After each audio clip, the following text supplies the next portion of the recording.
Hello, and welcome to Success Stories with Key, where you get a chance to see success from the eyes of someone who is achieving success.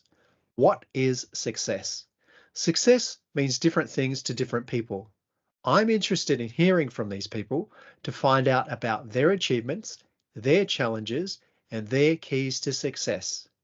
This week, I have the honour of speaking with Professor Sandra Luxton. Hello, Sandra, and welcome to Success Stories with Key. Hi, Kay. Thanks for having me. It's amazing to have you here. Sandra is currently a professor at Swinburne University of Technology. She is a successful researcher who has published in many international journals relating to advertising, marketing, logistics, retail, distribution, consumer research, and education, just to name a few. Sandra is very passionate about creating opportunities for students to graduate industry ready and has had many mentoring roles, including the L'Oréal Brandstorm student competition, where her team won nationally and got to compete in the World Finals in Paris, France. When she's not teaching and mentoring, Sandra is a board member of Sweet Justice, a diversified for-profit for-purpose business that offers second chance to people emerging from the justice system by training and employing beekeepers to make premium 100% Australian honey. Now that's an impressive CV. What I want to know is two things. When do you sleep? And who is the real Sandra? Well, no, I'm all right on the sleep front, but perhaps I'll just go straight to the who's the real me, if you like. Um, I look, I've had some wonderful opportunities, and so I'll just share a couple of things that maybe you won't find elsewhere.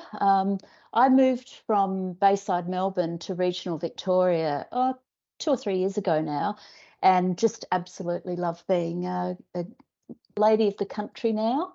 And when I got up here, I discovered strength training with weights, just in case I do have any spare time. That's become a real obsession. They're two of the things, and I guess the other thing is I've got a brood now of little grandchildren who are just absolutely gorgeous. So I see them as much as I can too. Amazing. So let's jump straight into it. What are some of your proudest achievements? Well, you've alluded to a number of them there, but I'm just going to focus on a few things. But I'll first of all say that my amazing children are what make me most proud. But I'm going to share another three achievements with you. And the first of those is scholarly success, which I guess is not surprising for me to speak to. But it's purposeful that I say that because I'll tag the end of that with eventually. So we'll come back to visit that later on in our chat. But I was first in family to go to university, completed 4 qualifications, including a PhD, all whilst working full time and raising a family. So yeah, that was a pretty important kind of milestone for me. And another one is the legacy of seeing so many of my students succeed, and many of them, like you, I still keep in touch with. And I raise that one because I think it's really important to note that personal achievement can come through seeing success in others. An achievement at the moment is leading a major educational transformation program at Swinburne, where we've been supporting our educators to shift all of our teaching from traditional lectures and tutorials into a purposefully blended model. So it's organisational change at its biggest and best, which is always interesting. And it's really been about taking the best of face-to-face and interweaving that with digital learning. So that's been marvellous to have the opportunity to be a part of. Okay. Why are you proud of these achievements? I think they speak to kind of what I've learnt over a period of time. They demonstrate, I guess, what you can achieve when you put your mind to it.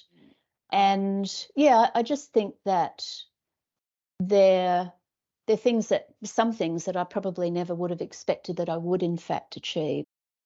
So just on that about expectation, I understand that before you became a teacher, you were in the corporate world.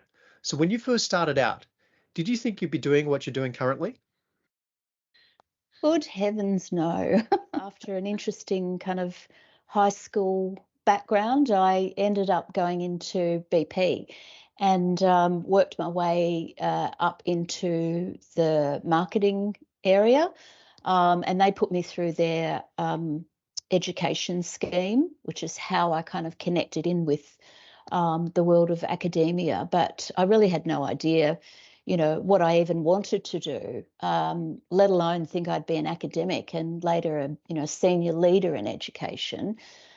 So it was kind of quite organic, really, the way that it happened. But after spending 10 years at BP, having a young family, it just became more palatable to look at other more flexible work arrangements. And I was invited to go and do some tutoring, and I never escaped again. So your journey sounds very interesting. Are you able to share some experiences about challenges that you've faced along the way? Sure. Well, if I go back to my mention before about my high school years, Hmm. and I think this is important for people to understand, that was really my first experience with failure. Hmm. And I think in hindsight, I was just bored. But whatever the reason, I really fell through the cracks. Hmm. And I ended up, I always joke and say that I enjoyed, year 12 so much I did it twice. Um, and I must say, when I didn't get through the first time, I was quite shocked to think that, I wouldn't get through, and I barely scraped through the second time. So certainly not enough to, get into a university anywhere. Um, so yeah, that was a bit of a rude awakening, and I went off and worked for a number of years before I went back to study anything at all as a kind of a mature age learner at the ripe age of 25. Hmm. And I guess the other challenge that I think also is important for people to know about is um, I was terrified of public speaking. I remember my Okay. father used to say to me, he used to tell me I was an introvert, which to me sounded like some horrendous disease. And, I hated that people might think I was a introvert, but in fact I was, and in many ways still am. And so the thought of, as I say, the thought of public speaking was just horrifying. So even just in front of classmates.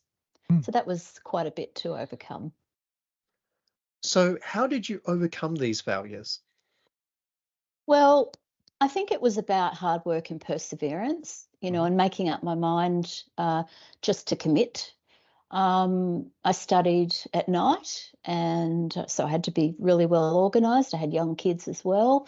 And in terms of the public speaking side of things, I mean, people would laugh to think that I ended up being an academic after seeing me in my early years. But the more I had to do it as a tutor and then as a lecturer, the more I learnt to really trust myself, and the more comfortable I became until you'll see now it's pretty hard to shut me up. So it's just amazing what you can overcome if you kind of think, I can see a way to do this. So what advice would you give to others to avoid or overcome these failures? Well, I think the first thing I want to say is that failure is not a bad thing. It happens to all of us. And, I think you really need to, when you feel that happen, you've got to reflect on the situation and be honest, but gentle with yourself. Learn from it and move on. And very importantly, don't be afraid to ask for help. So let's talk about success. How do you define success? Yeah, look, success to me is really just about achieving, what you set out to do. Mhm. The goals are different for everyone, and that's as it should be. And it can be about little things as well as big things. And I think the important thing is that they, excuse me, they all should be celebrated. Mhm. And for me, it's anything from, um, you know, getting to 45 kilos in my squatting at gym, or relearning how to ride a bicycle in my mature years, through to seeing my PhD students graduate and publishing in some of the, leading journals and attaining a full professorship. Taking a team of young people to Paris for the L'Oréal competition. All those things just really speak to success in my mind. So what are some of the things that you've done that have made you successful? I think in true Aussie form, I've been prepared to have a go. So just taken opportunities that have been presented to me, and not really questioned whether is this going to ultimately be, the perfect thing for me to do. I've just kind of had a go, and there's always the opportunity to, I hate the word, but pivot or move to something else if it doesn't quite work. I think I've stuck with things, and for as long as I've needed to, and worked hard, as I said before. Even if things seem overwhelming, just to back yourself, and have a go. I've always looked for a mentor, or at least some guidance, or help from someone who I trust and respect, to sort of be my sounding board. And I think the other thing is sharing success. So the wins I've always shared with the people who've contributed to success, because I think, you don't really do anything on your own, do you? Very true. Very true. Fantastic. At this point, what I try and do is to play back what I've gleaned to be your keys to success. First and foremost, it's about hard work and perseverance. You talked about commitment and being able to stick with things, especially when it's hard times, and you follow through. And it's in those hard times, it's about application and having a go, backing yourself and self-belief.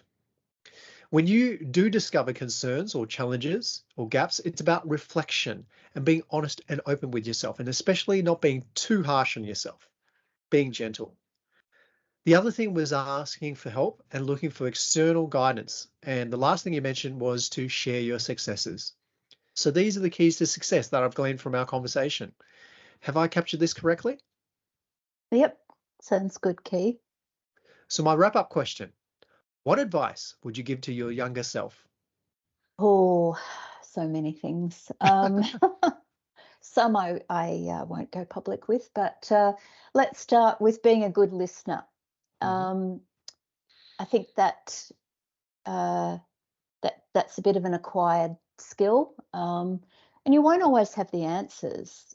So you really, as I said earlier, you really need that critical friend or mentor to guide you along the way. Another one I think is being resilient.